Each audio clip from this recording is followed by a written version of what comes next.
8वीं अनुसूची में मान्यता प्राप्त प्रारंभ में 14 भाषाएं थी। उसके बाद जो भाषाएं जोड़ी गई वो बोर्ड पर लिखी हुई है।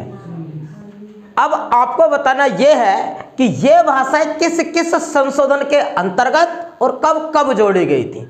इससे संबंधित एक सवाल यूपीएससी में बनेगा। भाषाओं से संबंधित, अनुसूचियों से संबंधित तो हर मीटिंग में बनेगा ही बनेगा।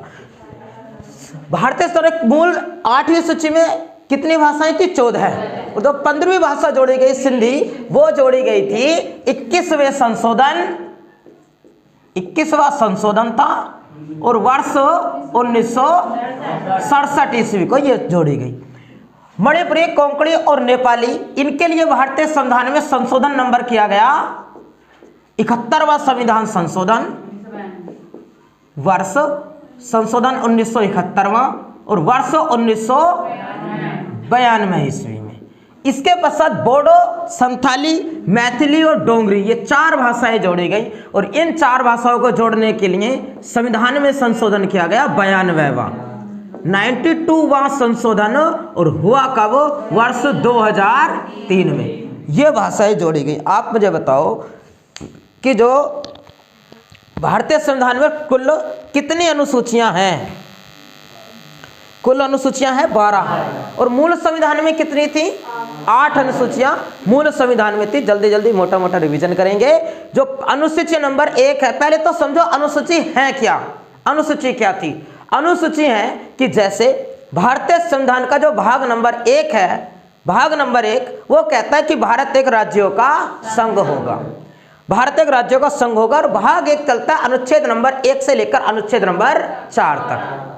लेकिन जब राज्यों की डिटेल पढ़ने लग जाएं कि भारतीय राज्यों का संघ होगा, अर्थात भारत में राज्य होंगे, ये बात तो भाग 1 में लिखी हुई है। कैसे कैसे गठन होगा, कैसे बनाया जाएगा, नए राज्य का सृजन कैसे होगा, संशोधन के बारे में प्रावधान 4थी अनुसूची में, तो ये प्रावधान है। लेकिन राज्य कौन कौन से हैं, कौन कौन से केंद्र शासित प्रदेश है, राजधानियों के प्रावधान, उनके सीमा विस्तार भारतीय संविधान में लिखा हुआ नहीं है, बल्कि एक डायरेक्शन दे दी गई है। ये तो लिख दिया कि भारत एक राज्यों का संघ होगा, लेकिन जब विस्तार से जानना हो राज्यों के बारे में तो एक डायरेक्शन दे दी गई कि अगर विस्तार से आपको पढ़ना है तो आपको यहां जगह नहीं मिलेगी, वो मिलेगी अनुसूची के अंदर।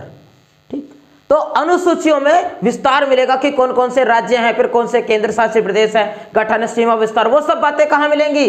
वो मिलती हैं अनुसूचियों में। तो अनुसूचियों का महत्व ये है, ये महत्व अनुसूचियों का। क्या हो गया? अनुसूची नंबर 1 में भारत एक राज्यों का संघ। अनुसूची नंबर 2 में है पद अधिकारियों के वेतन और भत्ते।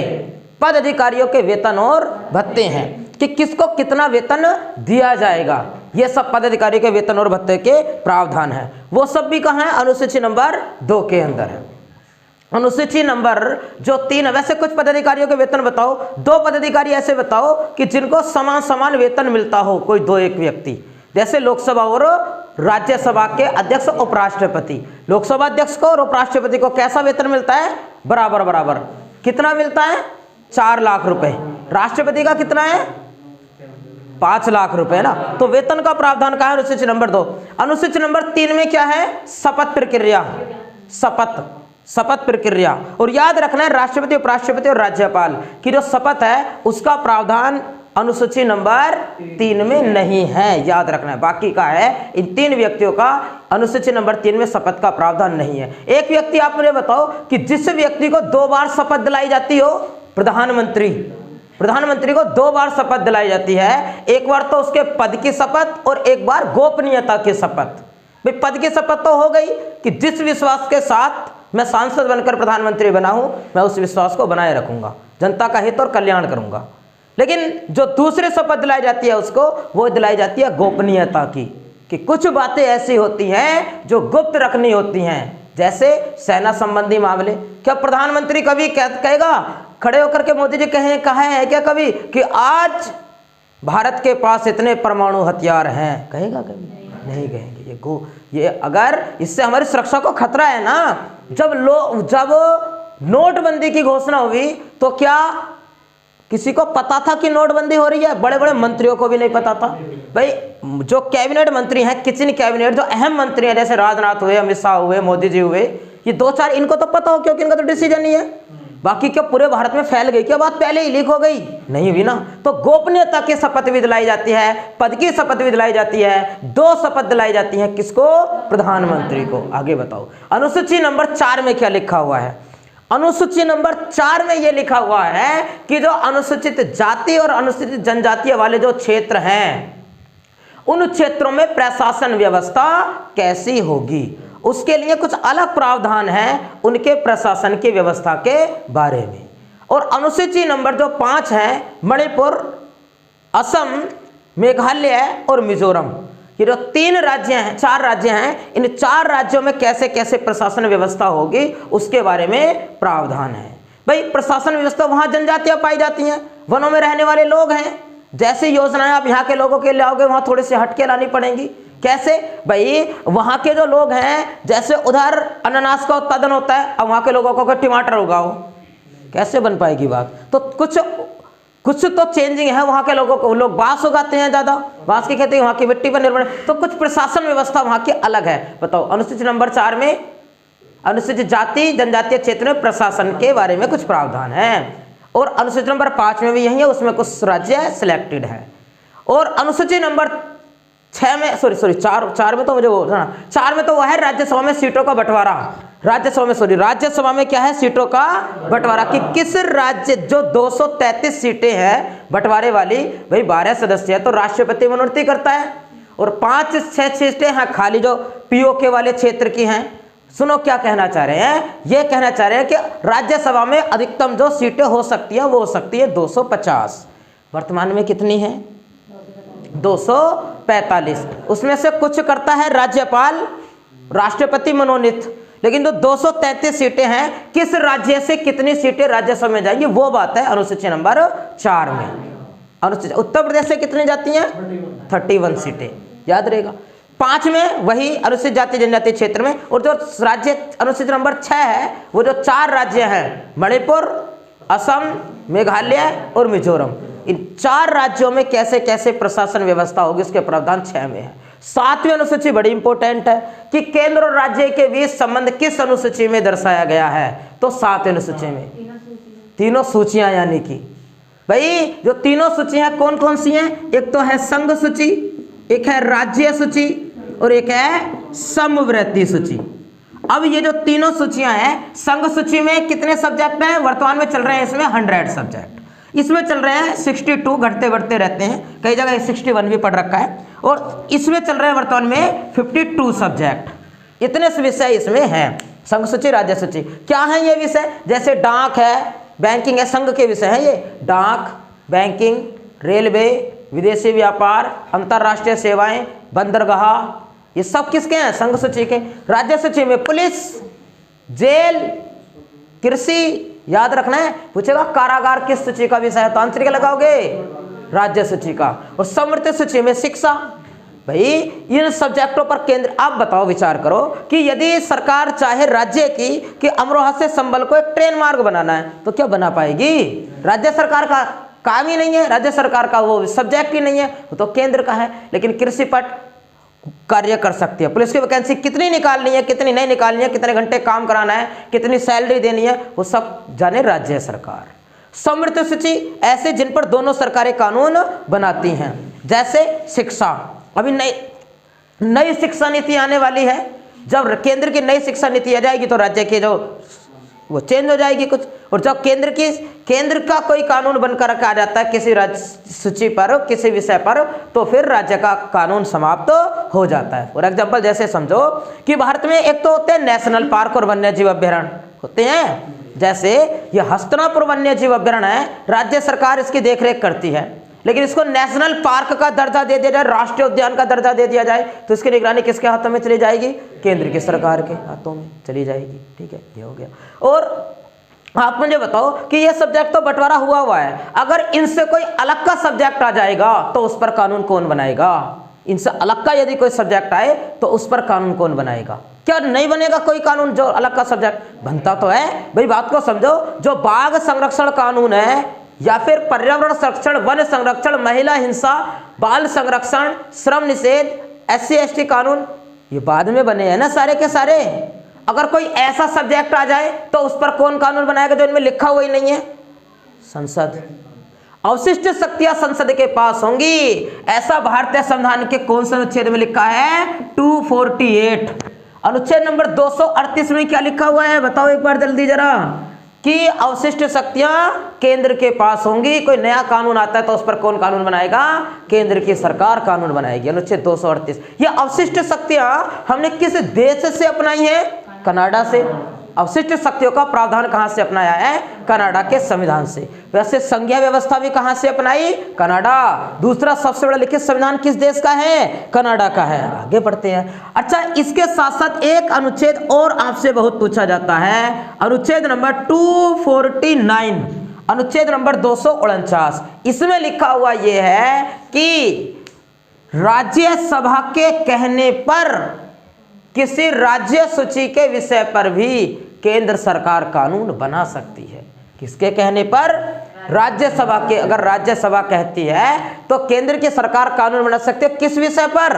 किसी राज्य सूची के विषय पर, यह लिखा हुआ है। लेकिन जब केंद्र की सरकार इस पर कानून बनाती है तो वह कानून कितने समय तक लागू रहता है? 1 साल तक। ये बात आपको याद रखनी है, 1 साल तक लागू रहता है। आगे बढ़ते हैं। 7वीं अनुसूची हो गई है। 8वीं अनुसूची में ये तो हो ही गई, मान्यता प्राप्त 22 भाषाएं। एक बार बताओ, अनुसूची नंबर 1 भारतीय राज्यों का संघ, अनुसूची नंबर 2 वेतन भत्ते, अनुसूची 3 शपथ प्रक्रिया, अनुसूची नंबर 4 राज्यसभा में सीटों का बंटवारा, अनुसूची नंबर 5 जनजातीय क्षेत्र, अनुसूची नंबर 6 जनजातीय क्षेत्र 4 राज्य है, 7 तीनों सूचियां, 8 मान्यता प्राप्त 22 भाषाएं। अब बताओ मूल संविधान में कितनी अनुसूचियां थी? 8। मूल संविधान में थी 8 अनुसूचियां, अब कितनी है? 12। संविधान निर्माता तो ये कह के गए थे, जब संविधान बनाया था 395 अनुच्छेद बनाए, 22 भाग जब वो बना करके गए थे, उन्होंने कहा था कि भाई देखो, अगर संसद को आवश्यकता पड़े ना कुछ और जोड़ने की या इसमें से कुछ घटाने की, तो अनुच्छेद 395 है तो 396 अनुच्छेद नहीं बनाएंगे। अगर कुछ जोड़ना है, यदि कुछ घटाना है, इसमें से जोड़ेंगे, इन्हीं अनुच्छेदों में घटाएंगे, ऐसा कह के गए थे। क्या ये कह के गए थे कि अनुसूची भी नहीं बनाएंगे? नहीं, ऐसा तो कोई प्रावधान नहीं किया उन्होंने। तो अनुसूची तो और बना सकते थे, तो इन्होंने बनाई। और पहली जो अनुसूची है, यानी 8 के बाद पहले, यानी 9वें नंबर की जो अनुसूची है, 9वीं जो अनुसूची है, वो बनानी पड़ गई। पहला संशोधन वर्ष 1951 में करना पड़ गया। पहला संविधान संशोधन 1951 में सुधार करना पड़ गया। और उसमें क्या रखे गए? विशेष अधिनियम। विशेष अधिनियम का मतलब समझिएगा आप क्या है। देखो, एक तो ये भारत का संविधान है ही, अगर इसका उल्लंघन करते हैं तो सजा के प्रावधान है। एक तो भारत का संविधान है ही, लेकिन अभी छोटे छोटे और बहुत सारे कानूनों की आवश्यकता थी। जैसे बाद में बाघ संरक्षण आया, महिलाओं पर हिंसा होने लग गई, कन्या भ्रूण हत्या होने लग गई, उसके लिए कानून बने नहीं बने? अब बताओ कि अगर कोई व्यक्ति, हम अगर अपने कोई कार्य कर रहे हैं या कोई कार्य गलत करते हैं, अगर कोई व्यक्ति आकर के यहाँ डांटता है, हमारा अपना नुकसान हुआ है, तो हम उसकी बात को मानेंगे? नहीं मानेंगे। क्यों नहीं मानेंगे? ना क्योंकि ना तो उसका नुकसान हुआ है, ना तो हमने कानून का उल्लंघन किया है। जैसे बात को समझो, दूसरा उदाहरण समझो। आपको याद है सेबी के बारे में? SEBI, security exchange board of India, स्थापना वर्ष 1988। कार्य शेयर बाजारों को नियंत्रित करना इसका कार्य है। और जब इसकी स्थापना हुई, मतलब जो शेयर बाजार है, स्टॉक एक्सचेंज है, जब इसकी स्थापना हुई तो उनको नियंत्रित करना था कि ये किसी का पैसा वैसा ना मार बैठे शेयर बाजार। इसको अधिकार कह दिया कि चलो भाई तुम निगरानी करना, कोई शेयर बाजार किसी कर्मचारी, किसी व्यक्ति का पैसा ना मार ले। ये जाति शेयर बाजार के पास में, तुमने इसके पैसे क्यों मारे? आपको इतनी सजा। अब बताओ, शेयर बाजार, स्टॉक एक्सचेंज, वो जो कंपनी है, वो सेबी की बात को क्यों माने? ना तो संविधान में लिखा हुआ और ना इसको वैधानिक दर्जा था, नहीं था उस शुरू में तो नहीं था ना, इस समय नहीं था। कोई इसकी बात को माने, अरे चल चल निकल, अपना काम दे, ऐसी। अब कर क्या सकते, अधिकार तो है ना कुछ। बाद में आपको याद हो कि सेबी को वैधानिक दर्जा दिया गया था वर्ष 1992 ईस्वी में, इसको वैधानिक दर्जा दे दिया। जाति अब भी है, अब कोई अगर टाल सके क्या इसकी बात को, नहीं। अब पूरे कानून बना दिए, अब लिख दिया गया है कि अगर इसको वैधानिक मतलब विधि के अनुसार इसको अब तैयार किया गया है। तो उसी प्रकार से अब ऐसे ऐसे बहुत सारे कानूनों की आवश्यकता है, जैसे मैंने बताए पर्यावरण संरक्षण, वायु संरक्षण, ध्वनि प्रदूषण, जल प्रदूषण, महिला, बच्चे, अल्पसंख्यक, SC ST सबके लिए। तो उनको भी तो कहीं रखा जाएगा, जब भी तो कोई बात को मानेगा, उस कानून को कहीं तो रखा जाएगा। तो क्या हुआ, फिर उसको रखने के लिए बनाई गई 9वीं अनुसूची और करना पड़ा पहला संशोधन 1951 में। इसमें रखे गए विशेष अधिनियम, पढ़ रखा है ना आपने विशेष अधिनियम। ऐसे पूछेगा कि तमिलनाडु के आरक्षण विधेयक को दर्जा कहाँ है, तो आंसर इस अनुसूची के अंतर्गत है। ये बातें हैं वो इस अनुसूची के अंतर्गत। 9वीं अनुसूची हो गई समाप्त। तो क्या है इसमें बताओ एक बार, विशेष अधिनियम इसमें रखा है, और शायद 284 अधिनियम इसके अंदर अब तक हो चुके हैं, 284 विशेष अधिनियम। उसके बाद जो 10वें नंबर की अनुसूची है, 10वीं अनुसूची, इसके लिए संशोधन करना पड़ा संविधान में 52वां संविधान संशोधन वर्ष 1985 ईस्वी को।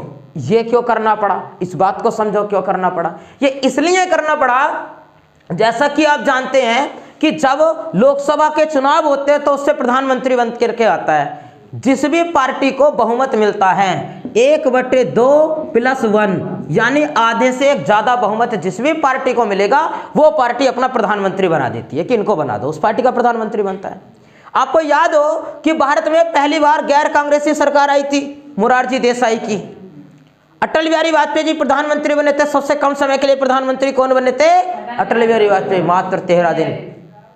उसमें आया था लोअर 2 वाले में दे रखा था 2 सप्ताह चलता है, तो सबसे कम समय के लिए प्रधानमंत्री बने थे वो। जानते हो क्या वजह रही थी उसकी वजह यही रही थी कि प्रधानमंत्री अटल बिहारी जी ने, जो व्यक्ति पहले कांग्रेस में शामिल थे ना, चुनाव होने वाला है अभी 1-2 महीने के बाद चुनाव होने वाला है, चुनाव होने वाला।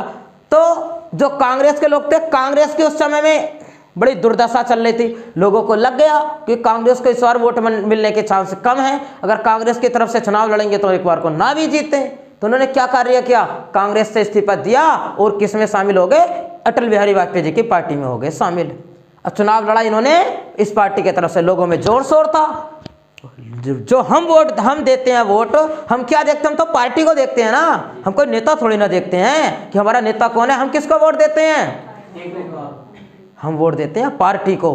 तो क्या हुआ, कोई एक व्यक्ति उधर से आया, अटल बिहारी वाजपेयी जी की तरफ से दिखाया कि हाँ भाई मैं इस पार्टी का सदस्य हूं, चुनाव लड़ा, लोगों ने तो पार्टी को वोट देते हैं, वोट दिया और चुनाव जीत गया, वो सदस्य बन गया। और जब बहुमत मिल गया अटल जी की पार्टी को, तो वो प्रधानमंत्री बन गए। लेकिन क्या हुआ, 13 दिन तक प्रधानमंत्री रहे, उसके बाद इस पार्टी से इस्तीफा दिया और चलो अब हम जा रहे हैं कांग्रेस में। अब उनके पास बहुमत बचा नहीं, उनकी सरकार गिर गई अटल जी की। इसे कहते हैं धोखा, ये है धोखा। अब उनको लगा अटल जी को ये तो हमारे साथ कुछ गलत हुआ है। लेकिन उसके पश्चात जब 85 में वो आए तो उन्होंने भारतीय संविधान में संशोधन कर दिया और ये कहा कि यदि कोई व्यक्ति को अगर दल परिवर्तित करना है ना, अपना दल चेंज करना, अपनी पार्टी चेंज करनी है, तो पहले ही कर लो, पहले ही चुनाव से पहले कर लो, चाहे किसी भी पार्टी में तीसरे दिन बदलते फिरो, चाहे तुम चुनाव से पहले। लेकिन लोगों को दिखा करके आपने जिस पार्टी को दिखाया और फिर उससे चुनाव जीत गए, अगर बाद में चुनाव करो, जब बाद में अगर इस्तीफा दोगे तो आपका इस्तीफा मान्य नहीं होगा कि मैं दूसरी पार्टी में जा रहा हूं। पार्टी से इस्तीफा मान्य नहीं होगा। पार्टी से इस्तीफा देकर के आप सीधे घर जा सकते हो, अपने पद से इस्तीफा देकर के सीधे घर जा सकते, लेकिन दूसरी पार्टी में नहीं जाओगे। इसे कहा गया दल बदल विरोधी अधिनियम। पहले दल बदलते रहते थे ना, जैसे अब वर्तमान में अगर ये कानून होता तो क्या कांग्रेस से देखा करके कोई चुनाव लड़ता नहीं। पता कि बीजेपी शोर में, तो बीजेपी के लगा चुनाव से लड़ा कांग्रेस के व्यक्ति ने, अरे अब मैं बीजेपी में आ गया, 2-4 माह रहा, फिर इस्तीफा देकर चलो। अब इस्तीफा किससे दिया, क्या पद से दिया, नहीं पार्टी से दिया ना। अब मैं दूसरी पार्टी में जा रहा हूं। तो ऐसा चलता रहता था। उससे बचने के लिए भारत में दल बदल विरोधी अधिनियम लाया गया, दल बदल विरोधी अधिनियम 52वां संशोधन 1985। और किस अनुसूची में इसके कानून, इसके नियम लिखे गए? अनुसूची नंबर 10। उसके पश्चात अनुसूची नंबर आती है 11वीं अनुसूची। और 11वीं जो अनुसूची है वो क्या कहती है? 11वीं अनुसूची ये कहती है कि ग्राम पंचायत, बेस से समझो, भारतीय संविधान का जो अनुच्छेद नंबर 40 था, क्या लिखा हुआ था अनुच्छेद नंबर 40 में? ग्राम पंचायतों का गठन। इन्वर्टर बोल रहा है कि नीचे? नहीं। अनुच्छेद नंबर 40 में लिखा हुआ है ग्राम पंचायतों का गठन। गांधी जी, आपको याद हो 1900, गांधी जी क्या कहते थे? गांधी जी की अवधारणा यह थी कि ग्राम राज्य से राम राज्य है, ग्राम राज्य से राम राज्य है। भारत की जनता गांव में निवास करती है, ये कहते थे।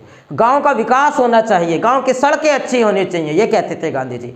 और इसको कहा गया था सर्वोदय। अगर गांव का उदय हो जाए तो समझ लो सबका उदय हो गया। सर्वोदय योजना जयप्रकाश नारायण ने भी दी। सर्वोदय का सुझाव श्रीमन नारायण ने भी दिया और इनकी इस योजना को 1943 ईस्वी में लागू कर दिया गया था, जिसको श्रीमन नारायण योजना के नाम से जानते थे। बताओ, गांधीवादी योजना कब लागू की गई? 1943। क्या कहते थे इसको? श्रीमन नारायण योजना या सर्वोदय योजना लागू कर दी गई। क्या उद्देश्य है? गांव का विकास हो। और जब गांधी जी मरे तो उनकी बात को भी ध्यान रखा गया संविधान बनाते समय में। कहा, क्या लिखा गया अनुच्छेद 40 में? कि भाई ग्राम पंचायतों का गठन किया जाना चाहिए, ग्राम पंचायतों का गठन होना चाहिए। लेकिन बात को समझो आप, ये जो अनुच्छेद नंबर 40 है ये किसके बीच में आता है? अनुच्छेद नंबर 36 से लेकर 51 के बीच में आता है। 36 से लेकर 51 तक, अनुच्छेद 36 से 51 तक। भाग नंबर कौन सा चल रहा है यहाँ? भाग नंबर 4। भाग नंबर 4। और क्या है भाग नंबर 4 में? DPSP, यानी कि नीति निर्देशक तत्व, समझ रहे हैं। और जो भाग नंबर 3 था, भाग नंबर 3 में क्या लिखा हुआ था? भाग नंबर 3 में लिखा हुआ था मौलिक अधिकार। भाग 3 कहां से कहां तक चलता था? 12 से लेकर 35 तक। अंतर क्या है मौलिक अधिकारों में, यानी भाग 3 में और भाग नंबर 4 में अंतर क्या है? अंतर को समझिएगा आप। अंतर क्या है? अंतर यह है कि भाई मौलिक अधिकार वो अधिकार होते हैं जिन अधिकारों से नागरिक को वंचित किया ही नहीं जा सकता, जो बहुत ज्यादा जरूरी हैं। जैसे जीवन का अधिकार को समझो आप, प्राण, दैहिक स्वतंत्रता अनुच्छेद नंबर 21 कि इस पृथ्वी पर सभी का, मनुष्यों का जीवन, या भारत की बात करें तो भारत के नागरिकों का जीवन जीने का अधिकार है। आप उसकी हत्या नहीं कर सकते, होती भी है तो कानून के अंतर्गत की जाएगी। मतलब जो हमारे IPC और CRPC है, पूरे एनालिसिस करके हाँ इसने अपराध किया है, तब उसको, ऐसे नहीं कि चोर चोरी करने आया, उसने चोरी करते समय वो आपने पकड़ लिया और आपने उसकी मार पिटाई शुरू कर दी, आपने अपराधी हो। जीवन का अधिकार उसका अधिकार है।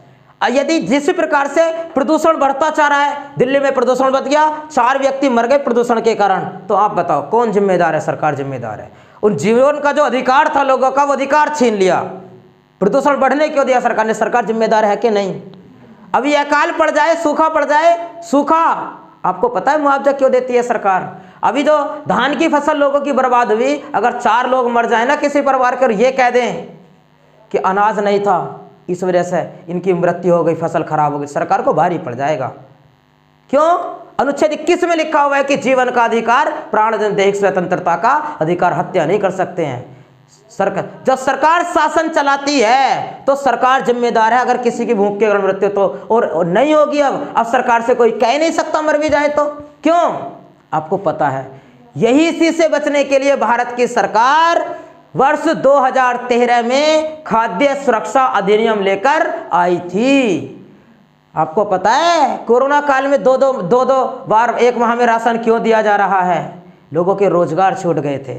अगर कोई व्यक्ति ये कह देता कि रोजगार नहीं था, खाते कहां से, मृत्यु हो गई मेरे पति की, बच्चे मर गए भूख के कारण, सरकार को भारी पड़ जाता। कह सकता है क्या कोई? अब समझो, बातों को समझो आप। खाद्य सुरक्षा अधिनियम 2013 में लाया गया था और एक माह में 2 बार क्यों उपलब्ध करा रही है आपको पता है, अब कोई कह नहीं सकता ना। तो ये सब बातें हैं। तो ये तो चलो सरकार दे सकती है। मौलिक अधिकार क्या है जो बहुत ज्यादा जरूरी हैं, जैसे अनुच्छेद नंबर 45 था हमारा, 45 अनुच्छेद नंबर 45 में लिखा हुआ था कि 6 से 14 वर्ष के बच्चों के लिए राज्य शिक्षा की व्यवस्था करने का प्रयास करेगा। लेकिन 45 किस भाग में चल रहा है? भाग 4 में, नीतिरेषक तत्व में।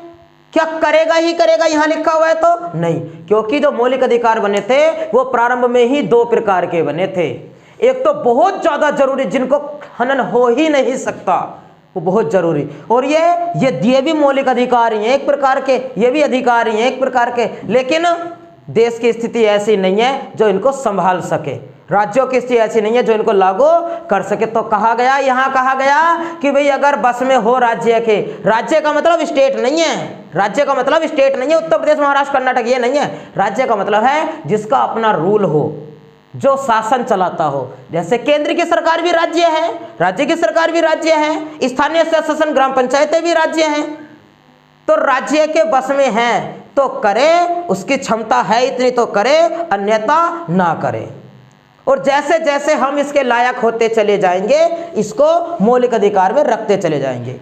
क्या बात समझाई मैंने आपको? मैंने समझाया कि प्रारंभ में ये जो 12 से लेकर के और अनुच्छेद नंबर 51 तक लिखी हुई बातें हैं, ये सब कह रहे थे कि इतने सारे मौलिक अधिकार बनाओ, सबको ही मौलिक अधिकार बनाओ, एक ही बात रख ले। लेकिन क्या देश संभाल सकता था?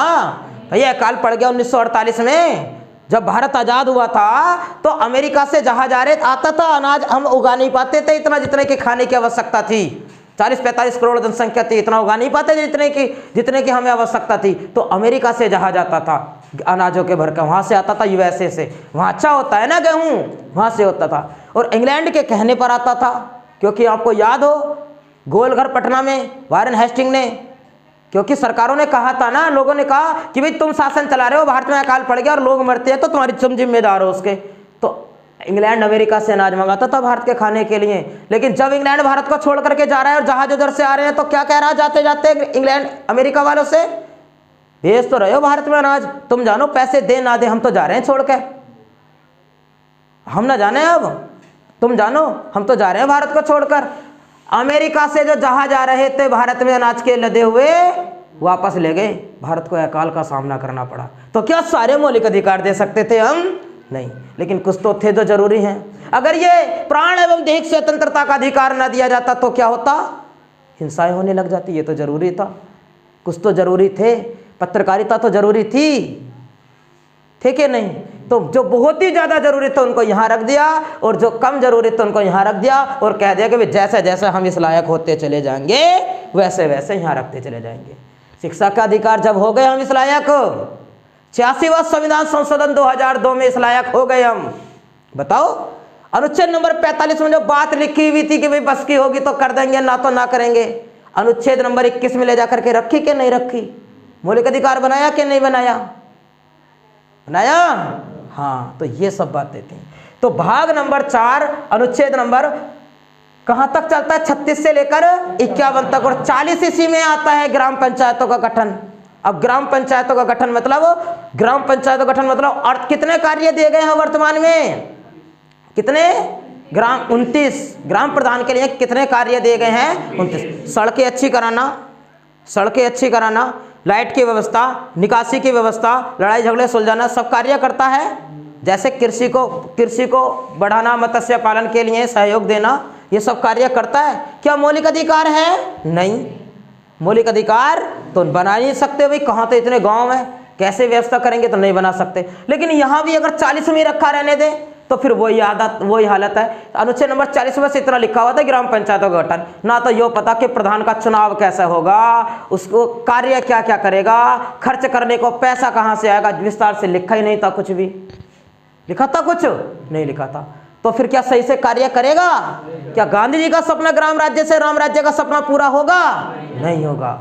आवश्यकता पड़ी, एक समिति आई एल.एम. सिंघवी समिति, और एल.एम. सिंघवी समिति ने कहा कि भाई यहाँ केवल और 640 में लिख देने मात्र से गांधी जी का सपना पूरा नहीं हो रहा, इसको भी संवैधानिक दर्जा दिया जाना चाहिए। बड़ी बड़े तरीके से पूरा एक कानून बनाया जाए, इस पर भी पूरी व्यवस्था तैयार की जाए कि ऐसे ऐसे होगा, इतने सदस्य होंगे, ये कार्य करेगा, पैसा यहाँ से आएगा, नहीं करेगा तो ये दंड है, ये जुर्माना है, पूरा व्यवस्था बनाओ, तभी तो बात बनेगी। किस समिति ने कहा कि पंचायती राज को संवैधानिक दर्जा देना चाहिए? जल्दी, LM सिंघवी समिति। लेकिन एक समिति का गठन हुआ था पहले किसी जमाने में 1957 में, बलवंत राय मेहता समिति। बलवंत राय मेहता समिति, उस बलवंत राय मेहता समिति ने कहा कि भाई जब इसको हम पंचायती राज को संवैधानिक दर्जा देंगे ही तो एक काम करेंगे, इसको 3 सेक्टर में बांटेंगे। 3 सेक्टर में, एक तो जिले स्तर पर, एक ग्राम पंचायत स्तर पर और एक क्षेत्रीय परिषद BDC। अभी जो चुनाव हुए हैं हमारे ग्राम प्रधान वाले, 3 वोट डाले ना हमने उसमें, वो तीनों सेक्टर के एक साथ ही चुनाव हो गए। जिला पंचायत, क्षेत्र पंचायत, क्षेत्र समिति और एक ग्राम पंचायत। तो 3 सेक्टर बनाओ इसके। कैसे, बात को समझो। अगर ये एक ही सेक्टर रहने देते जैसे जिला पंचायत का ही रहने देते। अब जिला पंचायत में लगभग कितने गांव आते होंगे? 40 गांव आते होंगे मेरा अंदाजा। हाँ, 40 गांव आते होंगे। क्या जिला पंचायत का एक सदस्य 40 गांवों की नालियों को सही करके देखता, निगरानी करता फिरेगा? नहीं। अब बताओ, तो एक और आया कि वे काम करो, एक तो जिले स्तर पर होना चाहिए, जिला स्तर पर जो सड़कों का निर्माण कराए, जो सड़कें ना तो केंद्र के अंतर्गत आती हैं न राज्य के अंतर्गत आती हैं। अब बताओ जरा, जैसे ये जो सड़क है अपनी वाली, ये वाली सड़क जिस पर ये चलता है, गन्ना ढोया जा रहा है जिस पे, ये ना तो बड़ी केंद्र सरकार के अंतर्गत, ना कौन करा, क्या ग्राम प्रधान कराएगा? नहीं कराएगा। कौन कराएगा? जिले का कराएगा क्या नहीं कराएगा? तो ये कार्य, ऐसे कार्य इसको सौंपो। और गांव में लड़ाई झगड़ा हो गया तो जिला पंचायत का सदस्य आएगा, वह 3 गांव को जोड़कर, 4 गांव को जोड़कर, 1-2 गांव को जोड़कर एक प्रधान बनाओ, और उससे छोटे स्तर पर एक क्षेत्रीय पंचायत बनाओ। कितना बढ़िया सिस्टम। किसने दिया सुझाव? बलवंत राय मेहता समिति ने। कब हुआ बलवंत राय मेहता समिति का गठन? 1957 में। 1957 में बलवंत राय मेहता समिति का गठन हुआ। एक समिति और थी, अशोक मेहता समिति। वो कहते रहे 2 ही रहने दो, 2 ही। उसकी बात को माना क्या? 2 कैसे रहने दो? जगह जगह पे कैमरा लगाओ ना, निगरानी होनी चाहिए। हर एक घर में एक प्रधान बना दो, अच्छा रहेगा ना। लेकिन इतने ज़्यादा खौआ पीर भी तो हो जाएंगे फिर, है ना। हर प्रधान होगा तो फिर भी कितने सेक्टर बनाए गए? 3 से आगे पढ़ते हैं, समझ आया। उसके बाद यहाँ से इसको दर्जा दिया गया तो किसी अनुच्छेद में भी लिखना था। भाई संविधान निर्माता तो ये कह गए कि 22 भाग बनाए हमने, 23वां बना मत दो, क्या कह गए थे ना। 395 अनुच्छेद बनाए हैं, 396 नहीं बनाना, जोड़ना ही नहीं जोड़ना कहीं। तो आवश्यकता पड़ी जोड़ने की, अब कहाँ जोड़े? तो जोड़ने की आवश्यकता पड़ी तो जो भाग नंबर 9 था, भाग नंबर 9, उसी का एक और बना दिया 9 का कै। और जो अनुच्छेद नंबर था 243, अनुच्छेद नंबर 243, उसी का एक और बनाया 243 का फर्स्ट। इसी के ही बनाए। इसी में फिर पहले राज्य का निर्वाचन आयोग नहीं होता था ना, राज्य का निर्वाचन आयोग पहले नहीं होता था, तो राज्य का निर्वाचन आयोग रखा। पहले वित्त आयोग नहीं होता था, तो वित्त आयोग का प्रावधान इस अनुच्छेद में करके रखा गया। किस भाग में है पंचायती राज? भाग नंबर 9। किस अनुच्छेद में है? 243 सेकेंड। और किस अनुसूची में है ग्राम पंचायत व्यवस्था? तो 11वीं अनुसूची में है। और 11वीं अनुसूची को के लिए भी तो संशोधन किया गया। फिर ये जोड़ी गई अनुसूची बाद में, क्योंकि मूल में 8 ही थी, तो इसके लिए संशोधन नंबर किया गया था 73वां संशोधन। और 73वां संशोधन कब हुआ? वर्ष 1993। हो तो बयान में गया, लेकिन लागू वाली सन लिखी गई है 1993 ईस्वी को। हो गई इसका चर्चा। उसके बाद आती है 12वीं अनुसूची कि भाई चलो गांव के तो सुधार करोगे क्या, गांव के करोगे, शहर की तरफ को कुछ ना देखने का, फिर शहर वाले करते। तो एक काम करो, उन्हें मौका ही मत दो कहने का, उनके लिए भी कुछ व्यवस्था करो। फिर तो नगर पंचायत की व्यवस्था की गई। नगर पंचायत 12वीं अनुसूची में, इसके लिए संशोधन किया गया 74वां संशोधन, ये भी 1993 ईस्वी में। और इसको कार्य दिए गए 18 कार्य। इसको भी 3 प्रकारों में बांटा, नगर निगम, नगर पालिका और एक नगर परिषद। ठीक है, अपना जो जैसे अमरोहा शहर है किसमें आता है, नगर परिषद में, छोटे स्तर पर नगर परिषद, एक नगर पालिका होता है और नगर निगम। मुरादाबाद नगर निगम आपने दे रखा हो। कितने नगर निगम है प्रदेश में, उत्तर प्रदेश में कितने, देखना शायद 17-18 के आसपास, 16 हो शायद, देख लेना कितना है ना। तो नगर निगम 17 है शायद, देख लेना है ना। तो नगर निगम ये भी समझ आएगा, इसके भी कितने स्तर हैं, 3 स्तर। इसके भी कितने स्तर हैं, 3 स्तर। और लागू कर दिया गया था 24 अप्रैल को। 24 अप्रैल को मनाते हैं पंचायती राज दिवस। 24 अप्रैल को कौन सा दिवस मनाते हैं, पंचायती राज दिवस। और ये टॉपिक हमारा था पंचायती राज। ये जो दोनों मैंने बातें बताई, इससे संबंधित एग्जाम में सवाल आपके आएगा ही आएगा, पक्का 100% यहाँ से सवाल पूछता ही पूछता है। और सबसे पहले ऐसी व्यवस्था किस देश में, सॉरी ऐसी व्यवस्था किस काल में देखने को मिली थी, चोल वंश में। याद हो आपको, चोल वंश की प्रमुख विशेषता क्या थी, स्थानीय स्वय शासन और नौसेना थी। नहीं, बहुत पूछता है उसको, स्थानीय स्वय शासन। और भारत में स्थानीय स्वय शासन का जनक किस गवर्नर को कहते हैं, तो आंसर लगाओगे लॉर्ड रिपन। गवर्नर जनरल को किसको बोलते हैं, लॉर्ड रिपन को कहा जाता है। आगे चर्चा करते हैं, बताओ। नेक्स्ट है व्हाइट बर्ड रोग किस में लगता है, व्हाइट बर्ड रोग किस में लगता है, व्हाइट बर्ड रोग किस में लगता है, बताओ। मक्का में। व्हाइट बर्ड रोग किस में लगता है, मक्का में लगता है, मक्का में। पोलीफली रोग बताओ किस में लगता है, मूंगफली में। पोलीफली रोग मूंगफली में कैल्शियम की कमी के कारण लगता है, और व्हाइट बर्ड रोग मक्का में जस्ते की कमी के कारण लगता है। एक आसान सा सवाल बताओ, फिर उसके बाद एक टफ सवाल बताओ। नीला तोता किसे कहते हैं, कॉपर सल्फेट को। सफेद तोता किसे कहते हैं, बताओ। सफेद तोता कहा जाता है जिंक सल्फेट को। सफेद तोता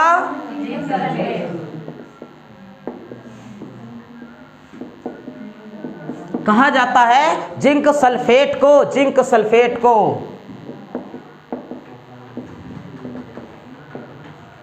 जिंक सल्फेट को सफेद तोता। और नीला तोता किसे कहा जाता है, कॉपर सल्फेट को। नीला तोता कॉपर सल्फेट को नीला तोता कहते हैं। आगे बताओ। एक पुस्तक है, जल्दी जल्दी रिवीजन करेंगे बहुत सारे सवालों का। जाम्बवती कल्याण किसने लिखी,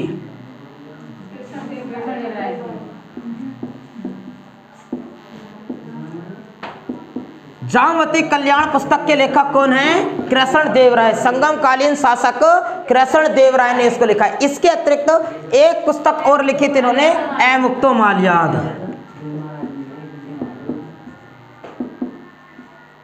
एमुक्तो माल्याद पुस्तक किसने लिखी, कृष्ण देव राय ने। ये किस भाषा में लिखी गई थी, तेलुगु भाषा में। और ये वाली लिखी गई थी संस्कृत में। कृष्ण देव राय के शासनकाल को तेलुगु भाषा का क्लासिक युग कहते हैं।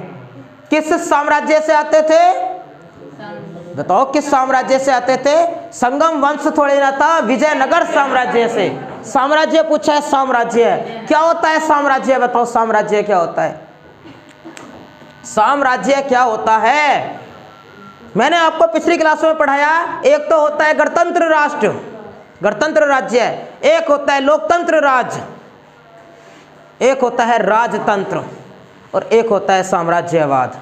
भारत में साम्राज्यवाद डोडो की भांति विलुप्त हो चुका है। कौन कह के गया, क्लीमेंट एटली। क्लीमेंट एटली कह के गया, क्लीमेंट एटली। और साम्राज्यवाद होता है कि पहले किसी का शासन हो उस राज्य पर, और बाद में कोई आए आक्रमण करे, उनको मारे भगाए, आप हम शासन चलाएंगे, साम्राज्यवाद। भारत में भारतीयों के लगे इंग्लैंड वासी आए, साम्राज्यवाद कहलाएगा नहीं कहलाएगा, बोलो कहलाएगा नहीं कहलाएगा, साम्राज्यवाद कहलाएगा। ठीक है भाई। पहले भारत में हिंदुओं का शासन था, फिर उसके बाद भारत में इस्लाम वर्ग के लोग आ गए, आक्रमण किया, भारतीय को उठा के भगाया, हम शासन चलाएंगे, सल्तनत साम्राज्य कहलाया कि नहीं कहलाया। सल्तनतों के बाद बाबर आ गया, मार के भगा दिया, मुगल साम्राज्य कहलाएगा, मुगल साम्राज्य है। उसी प्रकार से बात को देखो आप कि जो एमबीटी का शासनकाल था, तो एमबीटी के समय में एमबीटी ने हरिहर और बुक्का नाम के 2 भाइयों को दक्षिण भारत पर विजय प्राप्त करने के लिए भेजा था, जाओ लड़के आओ। लड़ा, वो दोनों लड़े, और जीतने के बाद एमबीटी से गया जीत लिया, एमबीटी कह रहा जीत लिया, चलो आपको दान में दिया, आप ये शासन चलाओ, हो गया ना साम्राज्यवाद। क्या कहते हैं, साम्राज्यवाद समझ आ गया। गणतंत्र और लोकतंत्र एक बात होती है, अलग अलग होती हैं, अलग अलग होते हैं, किसी और दिन समझाएंगे आपको ये। तो ये कौन सा साम्राज्य था? विजयनगर साम्राज्य है, विजीत का नगर साम्राज्य है, जीता गया इसको, जीत का नगर। फिर इसमें आए 4 वंश, इसमें आए 4 वंश। SSTA याद करके रख लियो, SSTA, संगम वंश, सुल्व वंश, तुल्व वंश और अरिमेड वंश। इनका क्रम लगवाने को पूछेगा एग्जामिनर, क्रम लगवाने को। संगम वंश, सुल्व लिखा है ये सुल्व, सुल्व वंश, तुल्व वंश और अरिमेडु वंश, ये 4 वंश आए। और इसमें सबसे प्रतापी जो शासक था वो था कृष्णदेवराय। और पूछे गए एग्जामिनर कि कृष्णदेवराय किस वंश का शासक था? तुल्व वंश का। कृष्णदेवराय किस वंश का था? इसमें से तुल्व वंश का। आंध्र भोज के नाम से किसे जाना जाता है? कृष्णदेवराय को आंध्र भोज के नाम से जाना जाता है। और इसके समय में 8 तेलुगु भाषा के कवि रहते थे जिनको कहते थे अष्टदिग्गज। खुद भी तेलुगु भाषा में कविताएं लिखता था। इसकी द्वारा लिखी गई कविता एमुक्तो माल्यार पुस्तक में है। और जामवती कल्याण इसने संस्कृत की पुस्तक लिखी। तेलुगु भाषा का क्लासिक इसके समय को कहते हैं। विजयनगर साम्राज्य की महिलाएं कुश्ती में भाग लेती थी और विजयनगर साम्राज्य में प्रचलित मुद्रा को कहते थे पैगोडा। विजयनगर साम्राज्य की राजधानी लगा करती थी हम्पी। और हम्पी किस राज्य में पड़ता है? कर्नाटक में। और हम्पी किस नदी के तट पर था? तुंगभद्रा। और पूछेगा एग्जामिनर विजयनगर साम्राज्य की दूसरी राजधानी क्या थी? पेनाकोंडा। पहली राजधानी हम्पी, किस नदी के तट पर? तुंगभद्रा नदी के तट पर। दूसरी पेनाकोंडा। 1336 ईस्वी में हरिहर और बुक्का ने इसकी स्थापना की थी। याद रहेंगी बातें। लेकिन इसी समय में वर्ष 1347 ईस्वी को स्थापना हुई थी बहमनी साम्राज्य की। अलाउद्दीन बहमन शाह, बहमनी शाह का मूल नाम था इसका हसन गंगू इसका मूल नाम था अलाउद्दीन बहमन शाह का। और उसने इन दोनों में लड़ाइयाँ उसकी राजधानी लगती थी गुलबर्गा। दोनों आपस में लड़ते रहते थे। 1565 ईस्वी में जिस समय दिल्ली की गद्दी पर अकबर था, एक ऐसी लड़ाई हुई। उस लड़ाई में बहमनी साम्राज्य ने विजयनगर साम्राज्य को धो दिया। तालीकोटा की लड़ाई या राक्षसी तंगड़ी की लड़ाई कहलाई। 1565 में अकबर के समय में गद्दी पर यह लड़ाई हुई। और इस लड़ाई में विजयनगर साम्राज्य की कहानी समाप्त हो जाती है। कहा इसकी कहानी समाप्त बताओ। एक पुस्तक है कि गांधी जी को प्रभावित करने वाली पुस्तक अनटू दिस लास्ट के लेखक कौन थे? जॉन रस्किन कह लो। हाँ, गांधी जी को प्रभावित करने वाली पुस्तक अनटू दिस लास्ट के लेखक कौन थे? जॉन रस्किन ने इसको लिखा। जॉन रस्किन ने लिखा। इंडिया फॉर इंडियंस पुस्तक किसने लिखी? Chittaranjan Das. India for Indians पुस्तक के लेखक कौन थे? आंसर बताओ। चित्तरंजन दास। भवानी मंदिर बारिंद्र कुमार घोष। कर्म योग और ज्ञान योग स्वामी विवेकानंद। ये किसकी पुस्तकें हैं? स्वामी विवेकानंद की। अब चर्चा करेंगे नेक्स्ट। इसको रफ करो वो